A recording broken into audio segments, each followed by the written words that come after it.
1857 British period के समय modern India में 1857 तो मेजर रिवोल्ट रहा है। उसके अलावा क्लास 3 तरह का और रिवोल्ट थे 1857 रिवोल्ट के extra. Okay, one was the tribal revolts, other was the civil uprising and third one the peasant revolt. 3 revolts रहे हैं। ओके, तो जिसमें हम ट्राइबल रिवोल्ट खत्म कर चुके हैं। ओके, और सिविल अपराइजिंग आज हम देखेंगे। और सिविल अपराइजिंग में हमने जो अब तक टॉपिक देखा था वो देखा था पॉलिटिको रिलीजियस, पॉलिटिको रिलीजियस जो ग्रुप्स थे।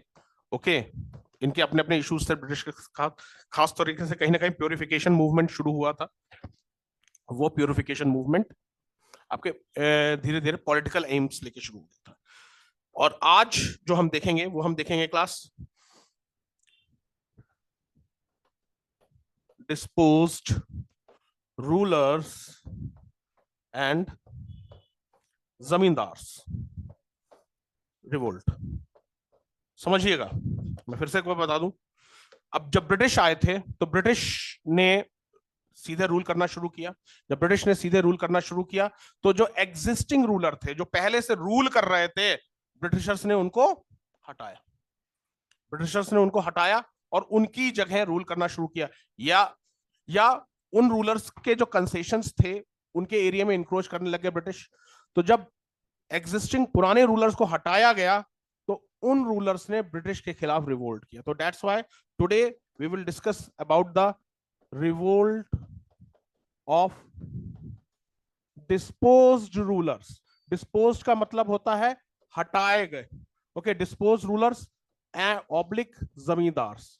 और इसी के बाद, इसका रिवोल्ट के बाद हम जो डिस्कस करेंगे वो इसका कोरोलरी है कि भाई जब डिस्पोज रूलर्स और जमींदार्स पे जो आश्रित लोग थे, आश्रित मतलब जो उसके ऊपर डिपेंड थे, जैसे रूलर्स की, डिस्पोज रूलर्स की अपनी कुछ पुलिस फोर्स होती थी। जब डिस्पोज रूलर हट गए तो ये पुलिस फोर्स भी हट गई। तो जैसे for example Gadkari rebellion, Gadkari rebellion was a police force rebellion. ये मराठास में आपके पुलिस फोर्स होती थी Gadkaris. Gadkaris were the police force in the Maratha region. Okay, उनको मराठा सीधे पैसा नहीं देते थे कि आप पुलिस फोर्स है, आप वहां के जो रेवेन्यू टैक्सेशन है ना वहीं से ले लीजिएगा, मराठा से ये कहते थे। ओके, अब जब मराठा का शासन नहीं रहा तो फिर गडकरी का शासन नहीं रहा, गडकरी का नौकरी चली गई। तो जब गडकरी की नौकरी क्यों चली गई? क्योंकि बिकॉज ऑफ ब्रिटिश रूल। तो Gadkaris have sufficient reason to rebel against British. तो हम आज 2 टॉपिक देखेंगे। पहला टॉपिक देखेंगे रिवोल्ट ऑफ डिस्पोज रूलर, और दूसरा टॉपिक जो देखेंगे वो देखेंगे revolt of the officers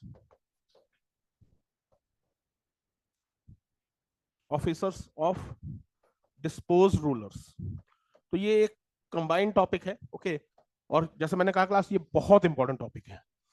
UPSC के सारे वेरिएंट, मतलब आईएएस, सीडीएस, सीएपीएफ, सारे वेरिएंट यूपीएससी के, आपके कोई भी स्टेट के पीसीएस हो, चाहे वो आपका हिमाचल पीसीएस हो, मध्य प्रदेश पीसीएस हो, उत्तर प्रदेश पीसीएस हो, बिहार पीसीएस हो, महाराष्ट्र पीसीएस हो, गुजरात पीसीएस हो, कर्नाटक पीसीएस हो, वेस्ट बंगाल पीसीएस हो, ये टॉपिक्स आते ही आता है। नेक्स्ट टॉपिक पढ़ा जा रहा है वो भी आता है, रेनेसा पक्का आता है, 100% रेनेसा आता है। ओके, तो we will take one by one. Okay, heading Jagat Bandhu, letter under जगत बंधु। अब यहां पे ये जो रिवोल्ट है ये राजा और उसके डिपेंडेंट दोनों का है। First under Raja of Khurda, जो खुर्दा, और पायक कौन थे? पायक again was a military class under the king. जब ब्रिटिश ने राजा ही नहीं रहे तो उनके अंडर जो ऑफिसर्स काम करेंगे वो भी कहां रहेंगे। ओके, तो दैट्स व्हाई पायक रिवोल्टेड। सेम गडकरी रिबेलियन जो मैंने आपको बताया था ना, सेम वही रीजन पायक का था। पायक was the military class under हुम? राजा ऑफ खुर्दा, राजा खुर्दा के मिलिट्री क्लास थे। अब जब राजा ही नहीं रहे तो उनकी मिलिट्री भी बैंड हो गई उनकी मिलिट्री भी डिस्पोज हो गई। जब मिलिट्री डिस्पोज हो गई तो सर डेफिनेटली वो नौकरी से चले गए, नौकरी से हाथ धो बैठे तो ब्रिटिश के खिलाफ रिवोल्ट कर दिया। रीजन लिख लीजिए, रीजन।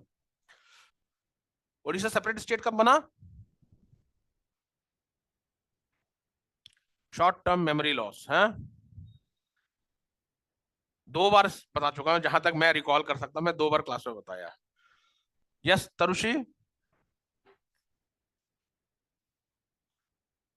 1911 में बिहार बना था, बिहार बना था 1911 में बिहार, ध्यान रखिएगा, Bihar was made a separate province in 1911। 1936 Odisha was made a separate state during British India 1936. Okay, British occupied Odisha in 1803.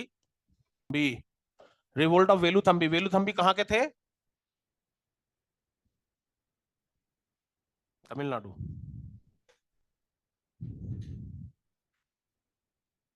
Option में A Tamil Nadu, B Karnataka, C Andhra Pradesh, D Kerala. यानी कि केरला, त्रावणकोर, ट्रावणकोर के दीवान थे। अगेन सेम, इन्होंने ब्रिटिश की सुजेरनिटी नहीं, रिवोल्ट ऑफ वेलुथम्बी काफी प्रोमिनेंट रहे। Veluthampi is a significant figure in South India. Okay, इन्होंने ब्रिटिश की हुक्म, मतलब ब्रिटिश का जो सुजेरनिटी थी नहीं कबूला, और कहा जाता है कि जब ब्रिटिश ने इनको कैप्चर किया था तुरंत एग्जीक्यूट किया, पर इनकी बॉडी को किले की दीवार के 7 दिन तक लटकाए रखा था, जस्ट टू, मतलब मासेस में एक फियर का डर कि जो हमारे खिलाफ रिवोल्ट करेगा उसका हर्ष यही होगा। ओके, तो he was Dewan of Travancore, Travancore मतलब जो आपके त्रिवेंद्रम। ओके, देख लीजिए class, revolt of Veluthampi area कौन सा होगा?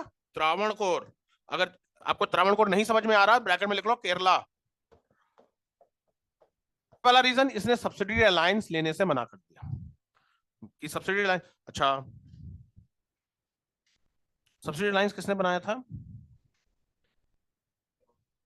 चलो जी, वेरी गुड। हाँ भाई प्रिया जी, यूपीपीसीएस।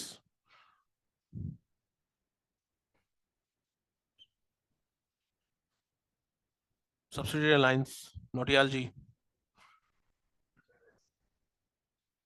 हाँ, वेलेजले, वेलेजले, वेलेजले, who was the first Indian power to accept the subsidiary alliance?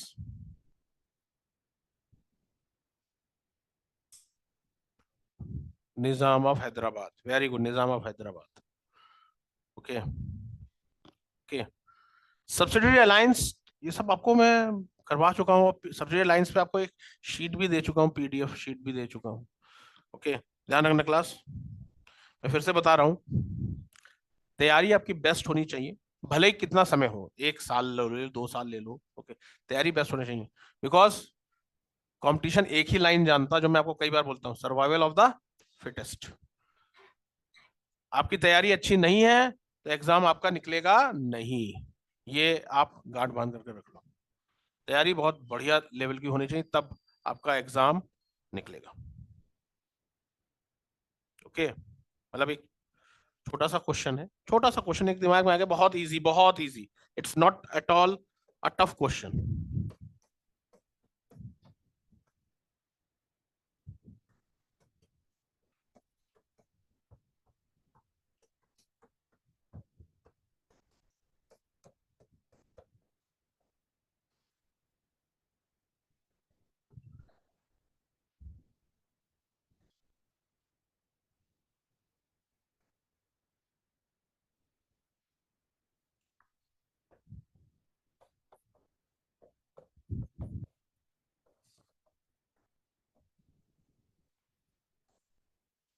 इनमें से 3 पावर दे रखी है। ओके,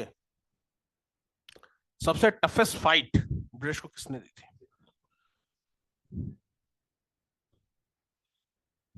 मराठा। ध्यान रखिएगा, Marathas, Maratha sir. Marathas, Marathas given the सबसे टफेस्ट फाइट। सर 3 लड़ाइयां लड़ी थी। ओके, और सबसे लंबे मराठास, मराठास ने सबसे टफेस्ट फाइट। इसका थोड़ा कंफ्यूजन दे सकता है, राजपूत भी लिख सकता था मैं। ओके, लास्ट तुरंत on the spot question frame करने में थोड़ी दिक्कत होती है।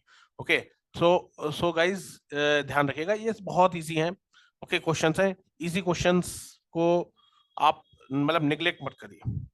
द टफेस्ट फाइट विच मतलब given by any Indian power was the Marathas. Marathas ने सबसे ब्रिटिश को सबसे नाको चने चबा दिया था। Okay, Which Sufi saint laid the foundation of Harmandir साहब गोल्डन टेम्पल? पढ़ाया मैंने, पढ़ाया? अरे अब तो पढ़ाया है, फिर तो कुछ रिवीजन का है. This shows you people are not revising the things. Which Sufi saint laid the foundation stone of golden temple, जिसे हरमंदिर साहिब कहते हैं? It is Mian Mir. Karnataka. Which district? Karnataka. Belgaum. Belgaum. अब बेलगावी डिस्ट्रिक्ट हो गया. बेलगाम का डिस्ट्रिक्ट का नाम बदल चुका है, बेलगावी. करंट अफेयर्स दो इस साल के नहीं है, मार्च 12, 2021, बट अगेन हिंदू में आ चुका है. द हिंदू की कटिंग है. ओके. तो PM hails contribution of Rani Kittur Chennamma to freedom movement. और हम क्या पढ़ रहे हैं? किटूर अपराइजिंग. अब वो यूपीएससी यही पूछता है, जो करंट अफेयर्स है वो अगर उसने ट्रेडिशनल चीज पूछी है वो कंबाइन करके पूछ लेगा. प्रधानमंत्री साहब देख लेंगे. हो सकता है गाइस इस बार लक्षद्वीप पे अच्छी तरह से तैयारी कर लेना. हो सकता है लक्षद्वीप के आपके ज्योग्राफी में क्वेश्चन आ जाए. What is the difference between geography Lakshadweep islands and Andaman Nicobar islands? Sir, Andaman Nicobar has orogenic origin. Orogenic origin. They are, हाँ, and while Lakshadweep Islands are Coral. coral origin. Coral origin. Okay. हाँ हाँ. Okay. वो orogenic वहां पे आपके वहां पे volcanic islands भी. ओके. इस बार प्रीलिम्स में लक्षद्वीप आइलैंड पे क्वेश्चन बन सकता है, क्योंकि लक्षद्वीप इस समय बहुत ट्रेंडिंग चल रहा है. ओके. तो रानी किटूर चन्नम्मा. ओके. इसे किटूर अपराइजिंग, रानी चन्नम्मा, जो कि क्योंकि डिस्ट्रिक्ट का नाम चेंज कर दिया गया है. बेलगाम डिस्ट्रिक्ट एरिया में लेडी रूलर थी जिन्होंने ब्रिटिश के खिलाफ रिवोल्ट किया था. ओके. लिख लीजिए class. Kittur uprising. Area Kittur. Kittur KITTUR. Area है किटूर KITTUR. किटूर ब्रैकेट में लिख लो. इशू नहीं था.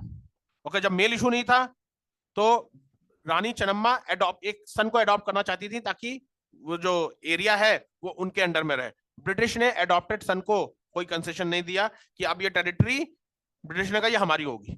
ओके. तो इसलिए रानी चन्नम्मा ने जस्ट लाइक झांसी की रानी 1857 रिवोल्ट में लड़ी थी, उससे पहले चन्नम्मा सेम कॉज के लिए लड़ चुकी थी.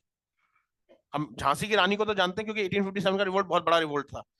दैट्स व्हाई पीएम सर ने आपको हेल कंट्रीब्यूशन और Rani Kittur Chennamma to freedom movement. Okay. तो यही सब चीजें क्लास आपके करंट अफेयर्स से रिलेटेड जो ट्रेडिशनल जीएस है ना, है किटूर अपराइजिंग ट्रेडिशनल जीएस है, स्टैटिक जीएस है.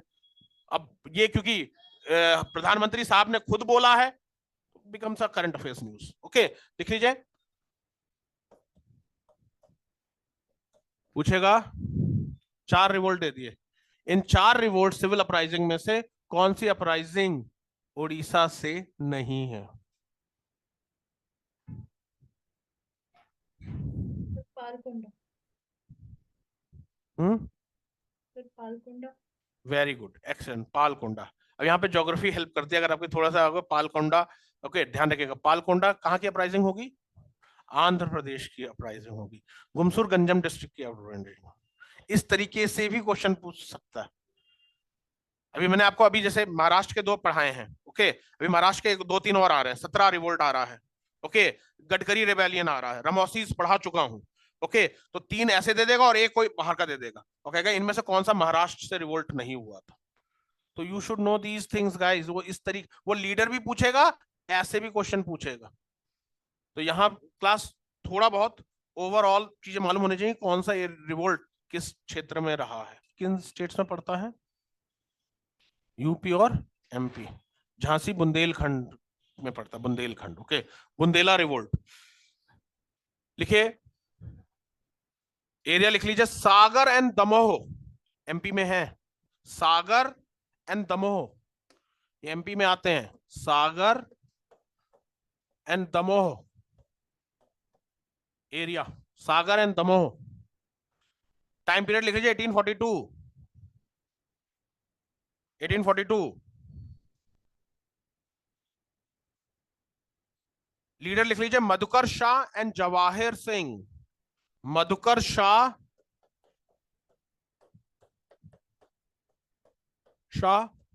And Jawahir Singh, Madhukar Shah and Jawahir Singh.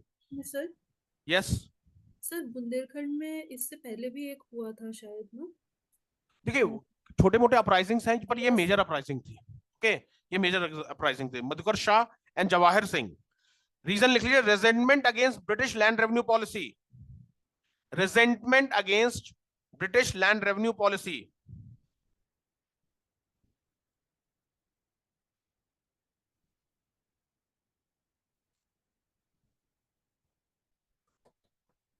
क्योंकि आज हम जैसे हमारे क्या हमारे ex president APJ Abdul Kalam जी को हम मिसाइल मैन के नाम से जानते हैं, मिस्टर श्री नितिन गडकरी जी को आज हम रोड मैन के नाम से जानते हैं। इवन देन अगर आपने पढ़ा होगा, कई ब्लॉग्स में पढ़ा होगा कि अगर इंडिया का इकोनॉमिक डेवलपमेंट हो रहा है it is because of constructing of highways and expressways. Okay तो गडकरी बहुत क्लियर वर्ड है क्योंकि we all know Nitin Gadkari hails from Maharashtra. तो गडकरी रिबेलियन महाराष्ट्र से हुआ है। महाराष्ट्र के कौन से एरिया में? कोल्हापुर। ओके महाराष्ट्र के एरिया लिख लीजिए, Kolhapur, Kolhapur Maharashtra, Gadkari rebellion. Time period लिख लीजिए 1844 1845, 1844 1845।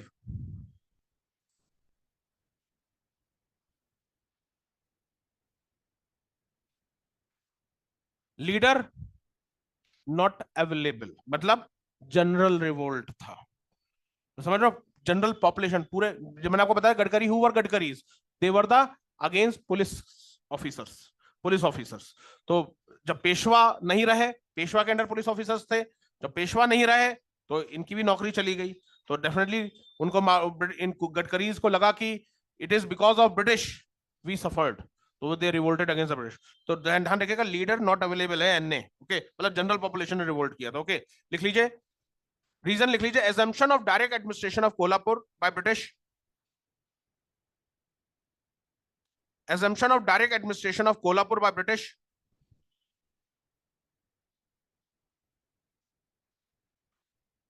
and Dhananjay Bhanj revolt state, ESTAT, state मतलब वही जो जागीर हो, state का मतलब जागीर। And as a result Dhananjay Bhanj led the movement, Dhananjay Bhanj led the movement। समझ में आ गया क्लास? ओके तो यहां आपकी सिविल अपराइजिंग खत्म होती है। ओके तो हमने ट्राइबल रिवोल्ट भी देख लिया, हमने सिविल अपराइजिंग देख लिया, हमने 1857 रिवोल्ट भी देख लिया। ओके पीजेंट रिवोल्ट हम पीजेंट मूवमेंट में देखेंगे। जो इस अगला जो चैप्टर कल नया चैप्टर शुरू होगा रेनेसां। Okay renaissance. ओके तो कल नया चैप्टर शुरू होगा रेनेसां। रेनेसां में आपको रेनेसां के बाद जो होगा वो second last chapter of modern India होगा, caste movement and peasant movement of India. उसमें हम पीजेंट मूवमेंट देखेंगे। ओके तो यहाँ पे आपका रिवोल्ट का एरिया खत्म होता है and we finish the third chapter. Tomorrow we will start with the fourth chapter that is renaissance. बताने की जरूरत नहीं है क्लास, बहुत इंपॉर्टेंट चैप्टर है। Ishwar Chandra Vidyasagar, you will study about Raja Ram Mohan Roy, Keshab Chandra Sen, okay Swami Vivekananda. Swami Vivekananda की बर्थडे आ रही है, किस तारीख को मनती है? 12 January as a national youth day. किस साल डिक्लेयर किया गया था?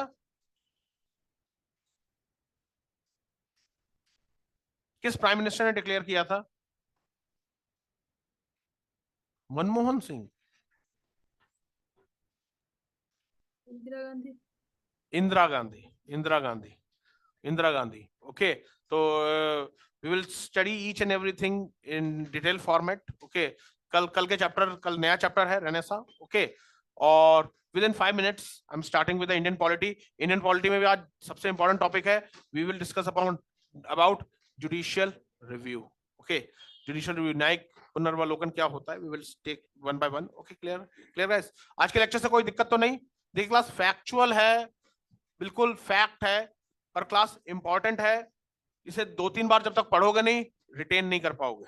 ओके इसे पढ़ना पड़ेगा और फ्रिक्वेंटली रिवाइज भी करना पड़ेगा। जैसे मैंने आपको क्वेश्चन बना के दिखा दिए, वो रीजन स्पेसिफिक भी क्वेश्चन पूछ सकता है। अब देखिए 4-5 रिवोल्ट तो महाराष्ट्र से ही है, 3-4 रिवोल्ट आपके उड़ीसा से हैं, ओके, तो वो रीजन स्पेसिफिक भी, लीडर तो पूछेगा, ईयर भी पूछ सकता है, साथ साथ क्रोनोलॉजी भी पूछ सकता है। 4-5 मिक्स रिवोल्ट पूछ लेगा और कहेगा इसको क्रोनोलॉजिकल अरेंज कर दो, तो क्लियर है। और जो जैसे मेंस में है, तो मेंस में पूछ लेगा कि what are the reasons behind the civil uprising, वो डिटेल से पढ़ा चुका हूं, ओके। तो कल हम रेनेसां देखेंगे, ओके। उसके बाद कल सीधे राजा राममोहन राय नहीं शुरू होगा, कल हम पहले देखेंगे कि reason behind the Indian renaissance, okay, क्यों हुआ renaissance, okay. So then afterwards we will start with the leaders और the main personalities of Indian renaissance, okay class है, ठीक है। Thank you, thanks lot, thank you. Within 5 minutes आपको नया link आएगा, okay, thanks lot.